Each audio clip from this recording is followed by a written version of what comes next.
Hello guys, welcome back to our channel Domrul Sneha. আর আমি তোমাদের স্নেহা। কেমন আছো তোমরা সবাই?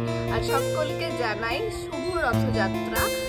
আর সবার আজকে কি প্ল্যান আমাকে একটু কমেন্ট করে জানিও। আর আজকে আমার সারাদিনটা কেমন কাটে সেটা অবশ্যই তোমাদের সাথে শেয়ার করবো। আর একটা কথা বলে রাখি, আমাদের বাড়িতেই রথ হয়, মানে রথ টানা হয়, ছোট্ট রথগুলো ভাইয়ের জন্য টানা হয়। তো সেটাও কালকে রাত্রে সাজানো কমপ্লিট হয়ে গেছে। সেই ক্লিপও আমি এই ভিডিওর মধ্যে দিয়ে দেবো।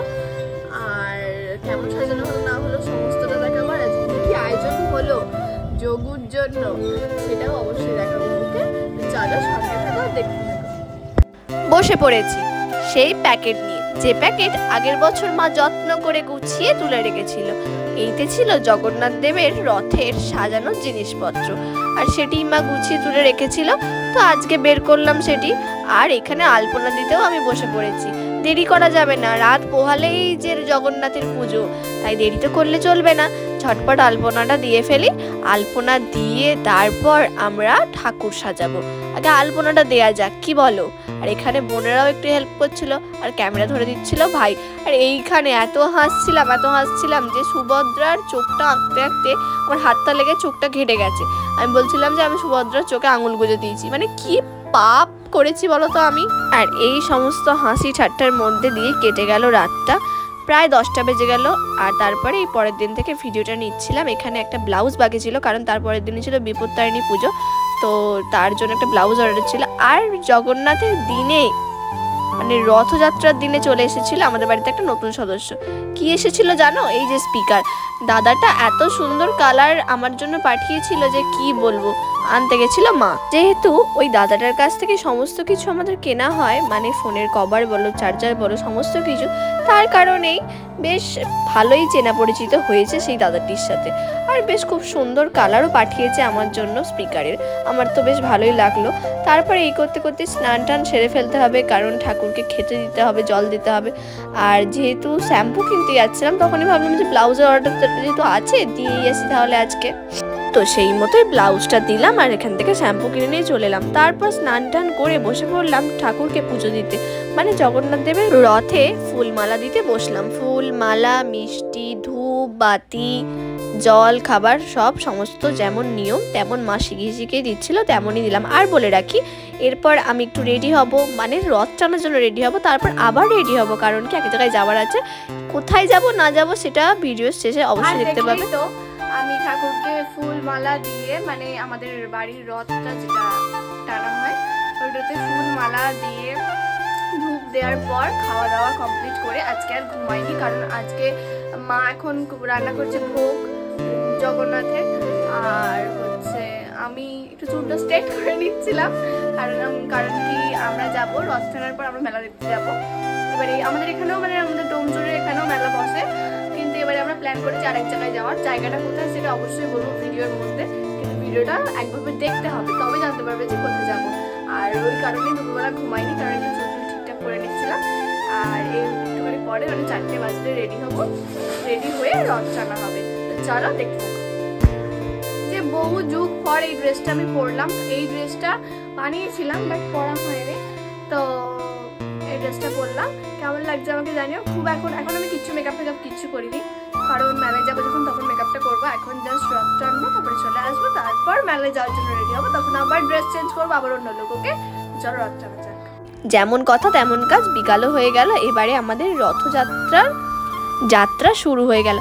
সকলে মিলে রথ টানা হচ্ছে, বহু ভিড় জমায়েত হয়েছে।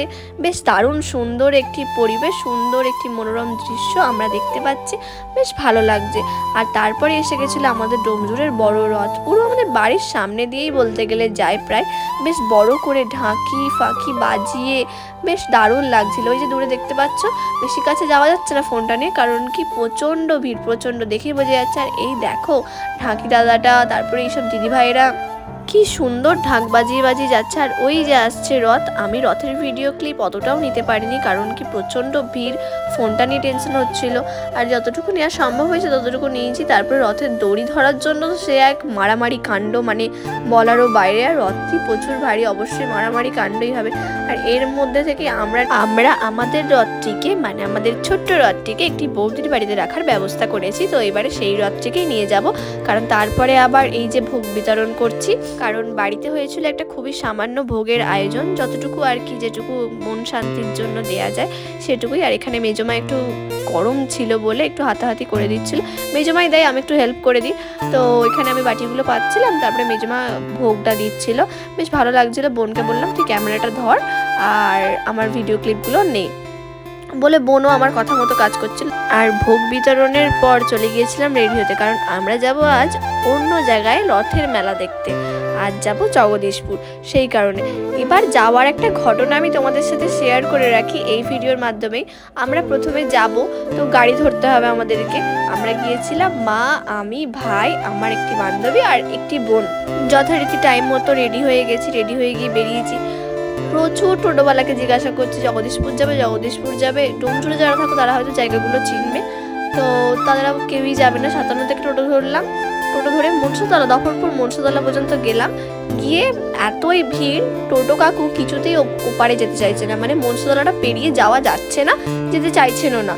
তিনি আমাদের একটা ভালো উপদেশ দিলেন যে তোমরা এখানটা হেঁটে হেঁটে পার করে নাও, তারপরে তোমরা টোটো ধরো, তোমরা তাড়াতাড়ি পৌঁছে যাবে। আবার আমরা ওই ভিড়ের মধ্যে থেকে হেঁটে হেঁটে পার করলাম, তারপরে আমরা আবার টোটো ধরলাম, গিয়ে আমরা ফাইনালি পৌঁছালাম জগদীশপুরে। এবার তার আগেই হচ্ছিল একটি ছোট্ট মেলা বলুহাটির, এই যে দেখতে পাচ্ছ এই যে মেলাটা, এটা বলুহাটির একটা মেলা। এবং ফাইনালি আমরা পৌঁছালাম জগদীশপুর মেলায়, মানে আমরা দুজনেই ভাবছি উফ পৌঁছালাম। আর এত ভিড়, মানে এতটা লেভেলের ভিড়, আমি ধারণা করতে পারিনি যে এতটা ভিড় হবে।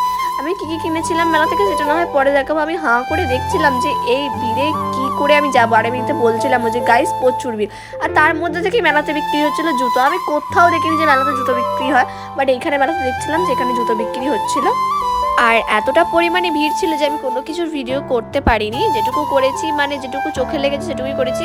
আর মেলার মধ্যে ছিল এখানে একটা খেলার জায়গা বাচ্চাদের, আর এই দেখতে পাচ্ছ আমি পুরো ঘেমে নিয়ে চান করে না কি বেকার অবস্থা হয়ে গেছে আমরা সবাই। আর এই যে বোন গেছিল। আর তারপরে যাবার সময়ও টোটো পাচ্ছিলাম না, একটা টোটোকে জিজ্ঞাসা করলাম, তিনি যাবেন না, পরিষ্কার বলে দিতে পারেন যে না আমি যাবো না ডোমজুর। ঠিক আছে, তিনি বলছেন কি এখান থেকে ডোমজুরের টোটো পাবে না। তারপর একটু এগিয়ে আরেকজনকে জিজ্ঞাসা করলাম, তিনি বললেন হ্যাঁ যাবো।